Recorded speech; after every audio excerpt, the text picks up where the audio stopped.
بسم اللہ الرحمن الرحیم۔ السلام علیکم۔ آج میں آپ کو ایک کہانی سناتا ہوں، ایک بچے کی کہانی، ایک ایسے بچے کی کہانی جس کے ماں باپ زندہ تھے لیکن وہ یتیموں جیسی زندگی بسر کر رہا تھا۔ وہ اپنی ماں کے پاس رہنا چاہتا تھا، پھر اس کی اس خواہش کی تکمیل تو ہو گئی، لیکن کس طرح؟ میں ہوں محمد زبیر اور آپ دیکھ رہے ہیں جھوک تماشا۔ ہوتا ہے شب و روز تماشا میرے آگے۔ گریجویشن سے فراغت کے بعد میں جاب کی تلاش میں نکل کھڑا ہوا، جس طرح عام طور پر نوجوان یہ کام کرتے ہیں۔ نوکری کا مسئلہ ہر دور میں رہا ہے۔ یہ اور بات ہے کہ میرے دور میں، جب میں ابھی نوجوان تھا، 20-22 سال عمر تھی، اتنا گمبھیر مسئلہ نہیں تھا۔ اچھے نمبر لینے والے کو جاب مل جاتی تھی بہت، اور مجھ سے پہلے تو ایسا بھی ہوا کہ رزلٹ سے پہلے ہی جاب مل گئی، اور عام طور پر یہ ایجوکیشن میں ہوتا تھا۔ مجھے بھی ایک پرائمری اسکول میں پرائمری ٹیچر کی جاب مل گئی۔ بہت خوش ہوا، دوستوں کو دعوت شاوت دی، چائے شائے پلائی، اور انتظار کرنے لگا اس دن کا جس دن میں نے جانا تھا چارج سنبھالنے کے لیے، اور وہ دن آ گیا۔ میں اپنی بائک پر بیٹھ کر چلا گیا۔ میرا یہ اسکول شہر سے تقریباً 40 کلومیٹر دور ایک ایسے گاؤں میں تھا جہاں پر نہ کوئی فصل تھی اور نہ کوئی خاص زمینداری سسٹم تھا، کیونکہ برانی علاقہ تھا۔ بارش ہو گئی تو گندم ہو گئی یا بھینسوں کا چارہ ہو گیا، ورنہ وہاں بدحالی ہی ہوتی تھی ایسے علاقوں میں۔ تو گاؤں کا حال کچھ ایسا ہی مجھے نظر آیا۔ غربت ہر جگہ سے مجھے نظر آ رہی تھی، لوگوں کے چہروں سے، لوگوں کے کاروبار سے، ان کے لباس سے پتہ چلتا تھا کہ کافی مفلوق الحال ہیں یہاں کے لوگ۔ میں اسکول کا ایڈریس پوچھتا ہوا اسکول میں چلا گیا۔ ہیڈ ماسٹر صاحب نے مجھے ویلکم کہا، اور چائے شائے پلانے کے بعد مجھے میری کلاس دکھا دی۔ ضروری کاغذات میں نے اس کے حوالے کیے اور اپنی کلاس میں چلا آیا۔ یہ پہلی اور دوسری جماعت کے بچے تھے، تقریباً کلاس میں 30 بچے موجود تھے، اور انہوں نے کافی اشتیاق سے مجھے دیکھا۔ عام طور پر جو بچے ہوتے ہیں وہ نوجوان اساتذہ کو پسند کرتے ہیں، کیونکہ جو بڑی عمر کے اساتذہ ہوتے ہیں ان میں رعب ہوتا ہے اور وہ دوستانہ ماحول نہیں رکھتے۔ تو مجھے ان کی آنکھوں میں اپنے لیے تحسین کے اور خوشی کے جذبات نظر آ گئے۔ سب بچوں سے تعارف ہوا، اسی طرح میرا آنا جانا شروع ہو گیا۔ تقریباً 15 دن گزر گئے اور کافی بچے مجھ سے مانوس ہو گئے۔ ایک بات میں نے نوٹ کی کہ ان بچوں میں ایک بچہ بھی تھا جو پچھلی قطار میں بیٹھتا تھا، بچے نیچے بیٹھتے تھے، اور کبھی ایک بچے کو تھپڑ لگا کر چھپ جاتا، کبھی کسی کے ساتھ کوئی شرارت کرتا۔ میں اس کو نوٹ کر رہا تھا کافی دنوں سے، اور یوں بھی ہوتا تھا کہ وہ اپنا بستہ بیگ رکھ کر چلا جاتا۔ بیگ کیا تھا، اس زمانے میں 2 کتابیں ہوتی تھی پہلی دوسری جماعت کی، ایک قاعدہ اور ایک حساب کتاب کی کتاب ہوتی تھی، بس۔ تو یوں ہوتا تھا کہ وہ اپنا یہ مال رکھ کر غائب ہو جاتا تھا، پھر اگلے دن نظر آتا، کبھی نظر بھی نہیں آتا تھا۔ میں نے اس کی یہ چیز محسوس کی اور اس کو ایک دن اپنے پاس بلایا۔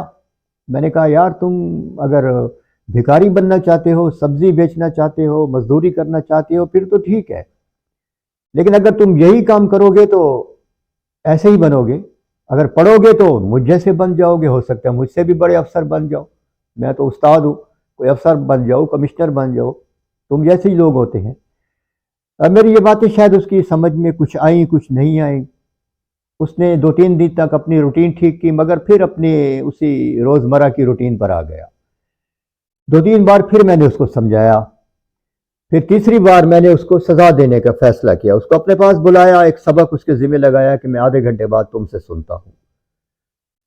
اس نے مجھے وہ سبق نہیں سنایا، اور میں نے اس کو اپنے پاس بلا کر 2-3 تھپڑ شپڑ جیسے استاد طریقہ ہوتا ہے وہ لگائے، تو وہ رونے لگا۔ میں نے اس کو بٹھا دیا۔ اگلے 2-3 دن تک تو وہ ٹھیک رہا، پھر اس نے اپنی اسی روش کا آغاز کر دیا جس کے لیے وہ مشہور تھا۔ ایک دن میں اسکول آیا تو تھوڑی دیر بعد شکورہ آ گیا، اس نے اپنا اپنا جو بستہ بیگ تھا وہ رکھا اور کچھ مجھے دکھانے کے لیے سبق بھی پڑھنے لگا، لیکن اس کا دھیان سبق کی طرف نہیں تھا، میں بغور اس کو دیکھ رہا تھا۔ تھوڑی دیر بعد اس نے ٹوائلٹ کی اجازت لی اور چلا گیا۔ 15-20 منٹ گزر گئے، وہ نہیں آیا۔ میں نے بچوں سے پوچھا کہ یہ جاتا کہاں ہے؟ تو ایک بچے نے کہا کہ سر یہ ہوگا کسی میدان میں جو چھولے کی ریڑھی کھڑی ہوتی ہے، وہاں یہ چھولے کھانے جاتا ہے۔ میں نے کہا کہ یار اس کے باپ کا نام بتاؤ یا کل اس کے باپ کو کہو کہ مجھ سے ملے۔ تو اس بچے نے جھجکتے ہوئے مجھے کہا کہ سر وہ اس کے باپ نے دوسری شادی کر لی ہے اور شکورے کو اور اس کی ماں کو گھر سے نکال دیا ہے، یہ اپنی دادی کے ساتھ رہتا ہے اور دادا اس کا ہے نہیں، اب اس کی دادی بوڑھی ہے، وہ کیسے آئے گی اسکول؟ مجھے تھوڑی سی حیرت ہوئی اور اس لمحے مجھے شکورے پر تھوڑا سا پیار بھی آیا اور اس کو جو میں نے سزا دی تھی اس پر تھوڑی سی مجھے ندامت بھی ہوئی کہ اس کا بیک گراؤنڈ جانے بغیر میں نے اس کو تھپڑ شپڑ لگا دیے، مجھے ایسا نہیں کرنا چاہیے تھا۔ میں نے گراؤنڈ کا ایڈریس پوچھا اور چھولے والے کا، اور اسکول سے باہر نکل گیا۔ گراؤنڈ میں گیا تو شکورہ ایک واقعی چھولے والے کی ریڑھی کے ساتھ بیٹھا ہوا، چھولے تو وہ کھا چکا تھا، اب وہ کھیلتے ہوئے بچوں کو دیکھ رہا تھا، لیکن خود بھی تقریباً کھیل میں ہی مشغول تھا، کیونکہ وہ کسی کو پتھر اٹھاتا مارتا اور کسی کو گالی شالی دے دیتا۔ میں تھوڑی دیر تک اس کو دیکھتا رہا، پھر میں اس کے قریب پہنچا۔ مجھے اپنے سامنے دیکھ کر وہ تھوڑا سا سہم گیا، لیکن میں نے مسکراہٹ کے ساتھ اس کو بتا دیا کہ میرا کوئی ایسا ارادہ نہیں ہے تمہیں سزا دینے کا، بے شک تم نے جرم کیا ہے لیکن تمہیں سزا نہیں دوں گا۔ میں نے اس کے شانے پہ ہاتھ رکھا اور اس کو اپنے ساتھ اسکول لے آیا۔ پھر میں نے اس کو اپنے ساتھ کھڑا کیا اور تعلیم حاصل نہ کرنے کے نقصانات بتائے، تعلیم حاصل کرنے کے فائدے بتائے۔ پھر اس سے ایک سوال کیا، میں نے کہا تم دادی کے ساتھ رہتے ہو؟ اس نے کہا جی استاد جی۔ میں نے کہا دادی کتنے پیسے دیتی ہے؟ اس نے کہا کہ دادی کبھی دے دیتی ہے کبھی نہیں بھی دیتی۔ میں نے کہا ماں کے پاس کیوں نہیں رہتے؟ ماں کا نام سن کر اس کی آنکھوں میں ایک لمحے کے لیے تھوڑی سی اداسی جھلکی اور اس نے نظریں جھکا کر کہا کہ میری ماں یہاں سے کوئی 20 کلومیٹر دور ایک گاؤں میں رہتی ہے اپنی ماں کے ساتھ، یعنی میری نانی کے ساتھ۔ وہاں کوئی اسکول نہیں ہے، اس لیے مجھے اس نے یہاں رکھا ہوا ہے کہ یہاں اسکول ہے، تم یہاں پڑھو، ورنہ وہ تو چاہتی ہے کہ میں اس کے ساتھ رہوں۔ میں نے کہا کہ تم کتنے دنوں بعد ماں سے ملنے جاتے ہو؟ اس نے کہا 2-3 دن بعد جاتا ہوں۔ میں نے کہا روز کیوں نہیں جاتے؟ کہنے لگا استاد جی پیسے نہیں ہوتے، بس والے مجھے پیسوں کے بغیر نہیں بٹھاتے۔ میں نے کچھ دیر اسے دیکھا، پھر اپنی جیب سے کچھ پیسے نکال کر اس کی جیب میں ٹھونس دیے۔ میں نے کہا تمہیں آج سے 3 دن کی چھٹی ہے، پورے 3 دن تم ماں کے پاس رہو۔ میری بات سن کر اس کی آنکھوں میں بہت زیادہ تشکر کے جذبات سے مجھے نظر آئے، لیکن اس نے پیسے نکال کر میرے ہاتھ پہ رکھ دیے۔ یہ گویا اس کی خودداری کے خلاف تھا، لیکن میں نے وہی پیسے اس کی جیب میں ٹھونسے اور میں نے کہا کہ یہ میرا حکم ہے، تم ابھی ابھی جاؤ۔ ایک بچے سے میں نے کہا کہ اس کو گاڑی میں بٹھا کر آؤ۔ تو شکورہ بہت خوش ہوا۔ 3 دن تک وہ نہ آیا۔ سبق میں نے اس کے ذمہ لگا دیا تھا کہ تم نے یہ چیزیں یاد کرنی ہے۔ واپس آیا تو اس نے مجھے سبق بھی سنایا اور وہ بہت خوش تھا۔ میں نے اس کو اپنے پاس بلایا، میں نے کہا ماں سے مل آئے ہو؟ اس نے کہا جی۔ میں نے کہا ماں خوش ہوئی؟ اس نے کہا ہاں استاد جی، ماں بہت خوش ہوئی، وہ کہہ رہی تھی کہ تمہارے استاد نے تمہیں پیسے دیے تو جب تم بڑے ہو جانا تو یہ پیسے واپس کر دینا۔ میں نے کہا ہاں بالکل، جب تم بڑے ہو جاؤ گے تمہاری نوکری لگے گی تو تم نے یہ پیسے واپس کرنے ہیں، لیکن نوکری کے لیے تعلیم تو ضروری ہے۔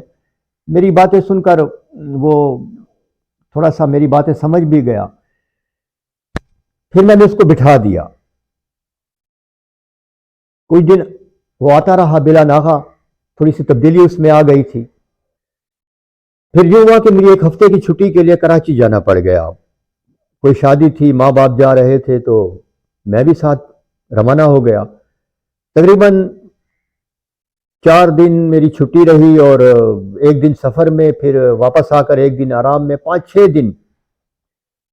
اتوار کو ساتھ ملا کر 7 دن ہو گئے. 8ویں دن میں اسکول آیا، تمام بچوں سے دعا سلام کی اور اپنے کام میں مصروف ہو گیا. لیکن میری نظریں اس جگہ پر تھیں جہاں شکورہ بیٹھا کرتا تھا. آج وہاں شکورہ نہیں تھا.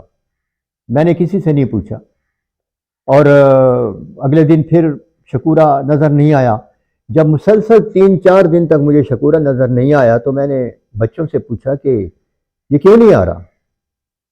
تو ایک بچہ اپنی جگہ سے کھڑا ہو گیا اور بڑے مغموم لہجے میں اس نے کہا کہ استاد جی اس کی ماں مر گئی ہے.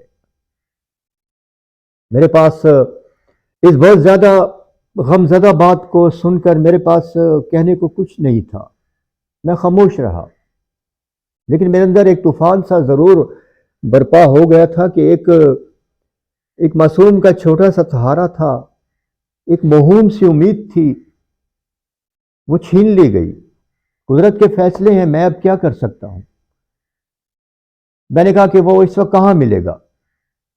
تو بچے نے کہا کہ استاد جی وہ اپنی ماں کی قبر کے پاس زیادہ تر وہیں ٹائم گزارتا ہے. میں نے قبر کا پوچھا، پتہ پوچھا تو نشانی پوچھی تو کسی نے کہا کہ وہ کیکر کا درخت ہے، اس کے ساتھ جو قبر ہے وہاں شکورہ بھی مل جائے گا آپ کو. میں نے ہیڈ ماسٹر صاحب سے اجازت لی اور قبرستان کی طرف روانہ ہو گیا. بچے نے جو نشانی بتائی تھی میں نے چاروں طرف جائزہ لیا. قبرستان میں بہت سارے درخت تھے لیکن کیکر کا صرف ایک درخت تھا. اس درخت کے نیچے ایک تازہ قبر بنی ہوئی تھی اور شکورہ ماں کی قبر کے سرانے گھٹنوں میں سر دیے غالباً سو رہا تھا یا رو رہا تھا. اب شکورے کی ماں اس کے گاؤں میں آ گئی تھی. اب شکورہ مجھ سے یہ سوال نہیں کر سکتا تھا کہ استاد جی ماں سے ملنے کو دل کرتا ہے لیکن جیب میں پیسے نہیں ہیں. اب میں اسے یہ بھی نہیں کہہ سکتا تھا کہ تمہیں بہت زیادہ رعایت دے رہا ہوں، 3 دن تک تم ماں کے ساتھ رہو. اب اس کی ماں اس کے گاؤں میں آ گئی تھی. میں دھیرے دھیرے چلتا ہوا شکورے کے پاس آیا. اس لمحے جو ہوا چل رہی تھی مجھے یوں لگا جیسے وہ بھی شکورے کے اس غم میں برابر کی شریک ہو. کیکر کا پیڑ بھی مجھے کچھ اداس سا لگا. سارا ماحول سوگوار تھا. میں نیچے بیٹھا اور شکورے کے سر پر جو ہی ہاتھ رکھا تو اس نے اپنا سر اٹھایا، لیکن اس بار اس نے منہ سے کوئی سوال نہیں کیا. ایک بہت بڑا سوال اس کی آنکھوں میں تھا کہ استاد جی ماں کیوں مر جاتی ہے؟